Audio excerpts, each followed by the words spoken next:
Bismillahirrahmanirrahim. Assalamualaikum warahmatullahi wabarakatuh.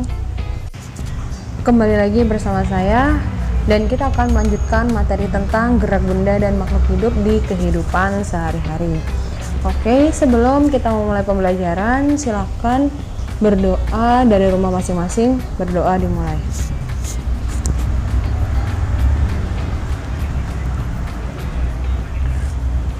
Berdoa selesai. Oke, untuk hari ini kita akan pelajari tentang sistem gerak pada manusia. Nah, untuk sistem gerak nanti kita akan pelajari beberapa hal, salah satunya tentang tulang. Tulang ini disebut sebagai alat gerak pasif.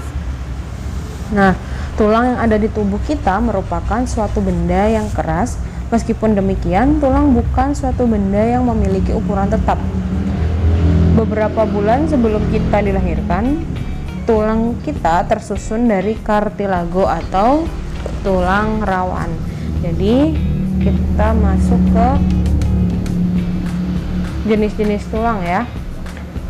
Oke, pada saat kita masih dalam kandungan, sebelum kita lahir, tulang kita itu tersusun atas tulang-tulang rawan atau tulang kartilago. Nah, secara bertahap, tulang rawan akan berkembang menjadi tulang keras. Nah, lama-lama akan membentuk tulang sejati atau yang disebut dengan osteon. Nah, sedangkan menurut bentuknya, tulang dibagi menjadi jenis tulang pipa, tulang pipih, tulang pendek, dan tulang tidak beraturan. Sekarang perhatikan gambar yang tersedia. Di sana merupakan struktur dari tulang sejati atau tulang osteon. Oke, untuk yang ada di tengah yang berwarna merah dan biru itu merupakan pembuluh darah. Kemudian ada saluran Hebers, osteosit di dalam lakuna, dan juga ada kanalikuti. Nah, kemudian proses osifikasi atau pembentukan tulang. Proses osifikasi atau pembentukan tulang ialah proses pengubahan tulang rawan menjadi tulang keras. Proses osifikasi ini melalui beberapa tahapan. Proses osifikasi ini berawal dari tulang rawan. Oke, dari ini tulang rawan ya di sini. Tulang rawan bentuknya mirip dengan tulang dewasa. Hanya saja tulang rawan itu memiliki rongga yang terisi oleh osteoblast atau sel-sel pembentuk tulang. Selanjutnya, osteoblast akan membentuk osteosit atau sel-sel tulang. Kemudian proses osifikasi dimulai dari bagian tengah tulang rawan. Jadi seperti kita lihat ya di proses osifikasi pertama. Jadi osifikasi itu dimulai dari bagian tengah tulang rawan, kemudian baru meluas ke bagian-bagian yang lebih luas. Setelah itu baru terbentuklah tulang sejati. Nah, selain osteosit yang sel-sel tulang tadi, lama-lama akan terbentuk juga pembuluh darah. Ya, ada arteri, vena yang memberi nutrisi untuk tulang. Oke, kemudian lama-lama akan membentuk tulang kompak. Oke, mengapa tulang itu penting? Karena beberapa fungsi tulang diantaranya: 1. Pemberi bentuk tubuh. Kemudian pelindung organ tubuh yang vital. Oke, contohnya jantung ya. Jantung itu berada di dalam tulang rusuk, dilindungi oleh tulang-tulang rusuk. Kemudian penahan atau penegak tubuh, tempat pembentukan sel darah. Kemudian tempat menyimpan mineral terutama kalsium dan fosfor, tempat menyimpan cadangan lemak di sumsum kuning, dan tempat melekatnya otot. Ya, hubungan antar tulang atau persendian. Hubungan antar tulang atau persendian ini terdiri dari 3 jenis. Untuk sendi mati disebut dengan sinartosis atau sendi yang tidak dapat digerakkan. Kemudian yang kedua ada amfiartosis, sendi yang dapat digerakkan namun terbatas. Nah, yang terakhir ada sendi gerak, diartosis, sendi yang dapat digerakkan dengan bebas. Ini beberapa contoh macam-macam sendi. Ada sendi engsel, sendi putar, sendi peluru. Nah, contohnya itu ada di tulang antara lengan atas dan lengan hasta. Kemudian ada di tulang betis dan tulang kering, itu juga ada persendian. Kemudian ada juga di bahu kita, itu antara tulang belikat dengan tulang lengan atas. Coba digerakkan masing-masing tangannya dan kakinya, bahunya, rasakan persendian kalian. Oke, selanjutnya ada sendi kondyloid. Contohnya adalah pergelangan tangan antara tulang pengumpil, pergelangan tangan, dan tulang telapak tangan. Coba digerak-gerakan telapak tangannya. Kemudian ada sendi geser. Ini sendi di pergelangan kaki. Sini ya. Kemudian ada sendi pelana, sendi antara pangkal ibu jari dengan tulang telapak tangan. Dicoba sendiri ya, dirasakan ya sendi-sendinya. Tulang-tulang penyusun kerangka tubuh manusia. Yang pertama ada tulang tengkorak yang membungkus katakanlah otak kita, tempat tumbuhnya rambut, itu ya di kulit bagian tulang tengkorak. Kemudian ada tulang wajah. Ada tulang wajah, ada tulang rahang, kemudian ada tulang leher, ada tulang selangka, ada tulang belikat yang belakang besar, ada tulang lengan atas, kemudian tulang rusuk yang berjajar ke bawah, kemudian ada tulang dada itu yang tengah ini, kemudian ada tulang pengumpil dan tulang hasta, ini 2 tulang di lengan bawah kalian. Kemudian ada tulang pergelangan tangan, ada tulang telapak tangan, dan tulang jari tangan. Kemudian kita ke bagian dalam, ada vertebra lumbalis, ini tulang belakang ya. Kemudian ada tulang panggul, ada tulang kelangkang ini. Kemudian ke kaki ada tulang paha, ada tulang tempurung lutut, ada tulang betis yang kecil dan tulang kering yang besar yang depan. Kemudian tulang pergelangan kaki, tulang telapak kaki, dan tulang jari kaki.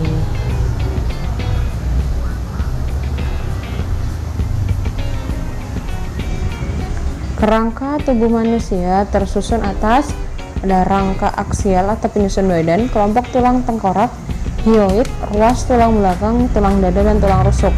Kemudian ada rangka appendix, anggota tubuh, bagian atas tulang-tulang pembentuk tangan dan telapak tangan, dan bagian bawah tulang-tulang pembentuk kaki dan telapak kaki. Nah, sekarang kita masuk ke otot. Otot adalah penggerak bagian-bagian tubuh, sehingga otot disebut sebagai alat gerak aktif. Jadi kalau tulang tadi disebut sebagai alat gerak pasif, nah untuk otot ini disebut sebagai alat gerak aktif. Karena tanpa otot, tulang dan sendi yang terdapat di tubuh kita tidak memiliki kekuatan untuk bergerak. Hampir 35 hingga 40% massa tubuh adalah jaringan otot seperti yang bisa kalian lihat contoh dari atau jenis-jenis otot dan sifatnya pada gambar berikut. Otot jantung. Coba diperhatikan ya. Di sini ada garis merah di tengah, kemudian bentuknya ada garis-garisnya. Kemudian untuk otot lurik sama seperti namanya ya, bentuknya seperti itu penampangnya. Kemudian untuk otot polos di tengahnya ada seperti ini. Nah, Apa yang membedakan ketiganya? Yang pertama, dari bentuk dan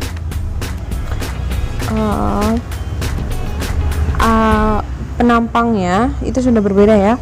Secara fisik bisa kita perhatikan sudah berbeda. Kemudian perbedaan selanjutnya, otot lurik atau yang kita sebut otot rangka ini adalah otot yang paling banyak terdapat di dalam tubuh. Nah, jika diamati di bawah mikroskop seperti ini, akan tampak seperti ini. Sel-sel otot rangka terlihat bergaris-garis melintang. Sehingga namanya disebut sebagai otot lurik atau otot rangka. Otot ini melekat pada tulang dengan perantaraan tendon. Tendon adalah pita tebal, berserabut, dan liat yang melekatkan otot pada tulang. Otot rangka tergolong otot standar. Kita dapat mengontrol penggunaan otot ini. Kita dapat menentukan kapan berjalan dan kapan tidak. Otot rangka cenderung dapat berkontraksi dan cepat lelah. Oke, jadi otot rangka atau otot lurik ini terletak di hampir seluruh tubuh kita. Nah, kemudian otot polos. Otot polos ya. Otot polos ini terdapat pada dinding lambung, usus halus, rahim, kantung empedu, dan pembuluh darah. Jadi terdapat di organ-organ ya, organ dalam. Otot polos berkontraksi dan berelaksasi dengan lambat. Otot ini berbentuk gelendong atau gelendong serta memiliki sebuah inti pada setiap selnya. Jadi yang biru-biru ini merupakan inti dari otot polos. Nah, untuk otot polos, cara kerjanya ini tergolong dalam otot tak sadar. Jadi tidak bisa kita kontrol ya. Seperti misalnya otot dalam lambung. Tidak mungkin kita menginstruksikan ke lambung, "Hai lambung, berhenti, jangan memproses makanan." Tidak bisa ya. Jadi sistem kerjanya itu di bawah sadar kita. Kita tidak bisa mengontrolnya. Oke, yang terakhir ada yang otot jantung ini ya. Otot jantung sesuai dengan namanya hanya ditemukan di jantung. Otot jantung mempunyai garis-garis seperti otot lurik ya.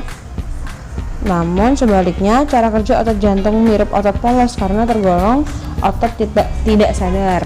Sama seperti otot polos, tidak mungkin kita memberikan instruksi jantung jangan memompa darah 1 detik. Tidak akan bisa ya, kita akan meninggal seperti itu. Jadi otot jantung ini untuk membedakannya adalah mirip dengan otot lurik, tapi cara kerjanya seperti otot polos. Nah, sifat kerja otot ada yang bersifat antagonis dan bersifat sinergis. Sifat kerja otot antagonis itu artinya saat melakukan sebuah gerakan, meskipun gerakan itu dilakukan secara bersamaan, tetapi proses kontraksi dan relaksasi antara otot satu dengan otot lainnya berlangsung secara berlawanan. Kalian bisa mencontohkan secara langsung. Sekarang siapkan satu tangan kalian, kemudian lakukan gerakan mengangkat tangan lengan bawah ke atas. Nah, bagian atas atau otot bicep kita itu disebut dengan keadaan berkontraksi, sedangkan otot tricep kita yang bawah itu relaksasi. Nah, sebaliknya sekarang kalian turunkan. Nah, pada saat ini otot bicep yang atas itu melakukan relaksasi, sedangkan otot tricep yang bawah melakukan relaksasi. Nah, kemudian mekanisme sistem gerak otot. Oke, kita punya tropomyosin dan troponin. Kemudian di sini jembatan silang. Nah, bagian tengah merah ini disebut molekul myosin. Kemudian ada molekul aktin, filamen miosin, dan filamen aktin. Timbulnya energi untuk gerak otot dari aktin dan miosin dengan bantuan enzim ATP membentuk aktomiosin. Kemudian fosfokeratin dan ADP dengan bantuan kreatin dan fosfokinasen membentuk kreatin dan ATP. Nah, di sini ada pengubahan glikogen menjadi laktasidogen. Nah, laktasidogen berubah menjadi glukosa dan asam laktat. Glukosa dan oksigen O2 membentuk CO2 dan H2O plus energi. Kemudian gangguan pada sistem gerak, kelainan dan gangguan pada tulang dan sendi. Contohnya ada kekurangan vitamin D, fraktura itu patah tulang, kesalahan sikap duduk, kifosis, lordosis, skoliosis. Ini menyebabkan membengkoknya tulang belakang ya. Kemudian ada nekrosis, dislokasi, ankilosis, dan artritris. Kemudian untuk kelainan-kelainan otot ada atrofi, tetanus, tif, dan lain-lain. Kemudian gerak pada makhluk hidup, gerak pada hewan di air. Kenapa hewan dapat bergerak di air? Pertama, dia punya sirip. Siripnya ada berapa nih? Ada sirip punggung, ada sirip punggung yang belakang, ada sirip perut, ada sirip dada, dan ada sirip dubur, dan ada sirip ekor. Nah, cara ikan bergerak, arah renangnya ke sana, arah renangnya ke sana. Nah, dapatkan katakanlah gaya balik dari air. Ikan menggerakkan otot tubuh dalam gerakan bergelombang untuk berenang. Jadi dia renangnya itu nggak lurus tapi membelok-belokkan badannya ya, secara bergelombang. Nah, anggota tubuh yang berperan dalam penggerakan atau berenang adalah sirip dan swim bladder atau gelembung renang. Nah, kemudian gerak hewan di darat, contohnya ular melata berjalan tanpa kaki ya. Kemudian ada kuda dan sejenisnya seperti kambing, seperti sapi bergerak dengan kakinya. Kemudian gerak hewan di udara, contohnya burung ya. Kenapa burung bisa terbang? Karena burung mempunyai sayap. Sayap burung mengurangi tekanan udara. Seperti ini ya. Seperti sayap pesawat.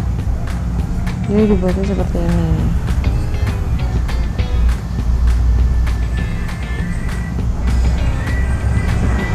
Kemudian gerak pada tumbuhan. Gerak pada tumbuhan ada gerak endonom. Contohnya ini adalah tumbuhan. Ini adalah contoh tumbuhan hidrilla.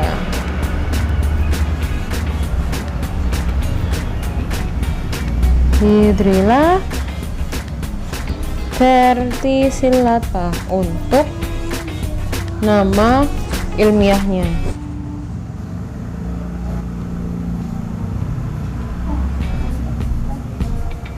Nah, jika diamati dalam mikroskop akan tampak seperti ini ya.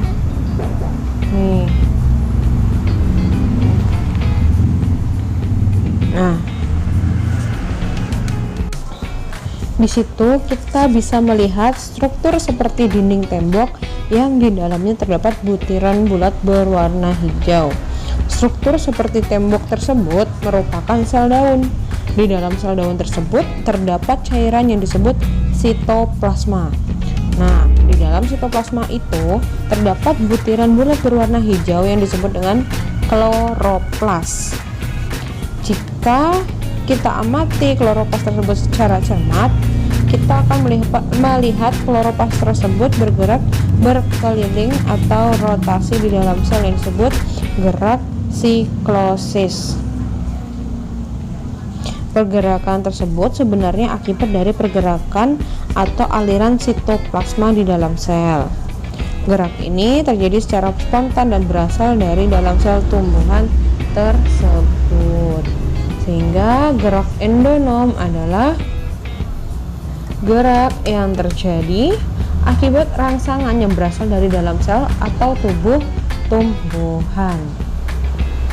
Selanjutnya, gerak higroskopis. Oke, kalian bisa lihat contoh buah polongan yang membuka. Jika kita amati buah polong-polongan yang sudah tua, kita akan melihat buah polong-polongan dapat membuka. Bagaimana buah polong-polongan tersebut dapat membuka? Ketika buah polong-polongan sudah tua, terjadi perubahan kadar air di dalam sel secara tidak merata. Akibatnya, terjadi pengerutan pada bagian buah yang tidak merata. Pengerutan ini membuat buah polong menjadi terbuka. Membukanya buah polong tersebut merupakan salah satu contoh gerak higroskopis. Selain membukanya buah polong-polongan, contoh gerak higroskopis yang lain yaitu membukanya dinding sporangium atau kotak spora tumbuhan paku. Sehingga gerak higroskopis adalah gerak yang terjadi karena adanya perubahan kadar air di dalam sel secara tidak merata. Selanjutnya, gerak esionom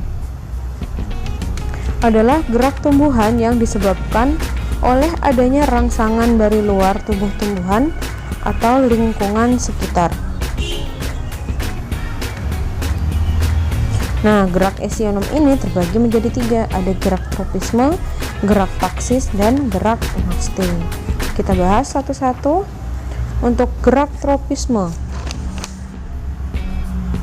gerak tropisme ini ada yang positif dan ada yang negatif.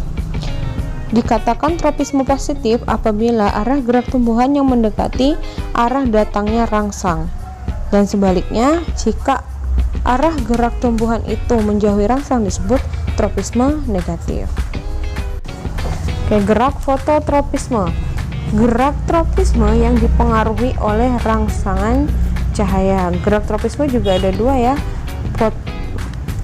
Gerak fototropisme juga ada 2. Gerak fototropisme positif dan gerak fototropisme negatif. Kemudian ada gerak geotropisme. Gerak tropisme yang dipengaruhi oleh gravitasi bumi. Gerak hidrotropisme itu gerak pertumbuhan akar menuju sumber air. Nah, ini harusnya gerak tikmotropisme ya, saya salah ketik. Nah, contohnya adalah gerak melilitnya seluruh tumbuhan pada tempat rambatnya. Kemudian ada satu lagi yaitu gerak kemotropisme, di mana gerak tropisme yang dipengaruhi oleh zat kimia. Ya, jadi gerak kemotropisme adalah gerak tropisme yang dipengaruhi oleh zat kimia. Selanjutnya gerak taksis, gerak pindah tempat seluruh bagian tumbuhan yang arahnya dipengaruhi oleh sumber rangsangan. Nah, gerak taksis ini ada gerak fototaksis, di mana gerak tumbuhan yang dipengaruhi sumber rangsangnya berupa cahaya. Ada gerak kemotaksis, gerak tumbuhan yang dipengaruhi sumber rangsang berupa zat kimia. Nah, contohnya ini adalah Euglena viridis. Nah, Euglena ini bisa berpindah tempat karena dia mempunyai alat gerak yang disebut dengan flagella ini. Ya, ini ya, flagellanya ini yang bisa digunakan untuk berpindah tempat. Kemudian gerak nasti, ada seismonasti, niktinasti, fotonasti, dan termonasti. Nah, untuk seismonasti ini gerak nasti yang dipengaruhi oleh getaran atau sentuhan. Contohnya gerak pada tumbuhan putri madu ya kalau kita beri getaran. Kemudian gerak niktinasti ini gerak yang dipengaruhi oleh kondisi siang atau malam hari. Contohnya gerak pada daun bunga merak. Kalau pagi hari itu membuka, sedangkan pada sore hari atau malam hari dia akan menutup. Kemudian gerak fotonasti yang dipengaruhi oleh rangsangan berupa cahaya. Ini contohnya adalah pada bunga pukul 4 atau Mirabilis jalapa. Kemudian ada gerak termonasti. Termonasti adalah gerak nasti yang dipengaruhi dengan rangsangan suhu. Oke, sekian untuk video pembelajaran hari ini. Semoga bermanfaat dan mohon maaf masih banyak kurangnya. Assalamualaikum warahmatullahi wabarakatuh.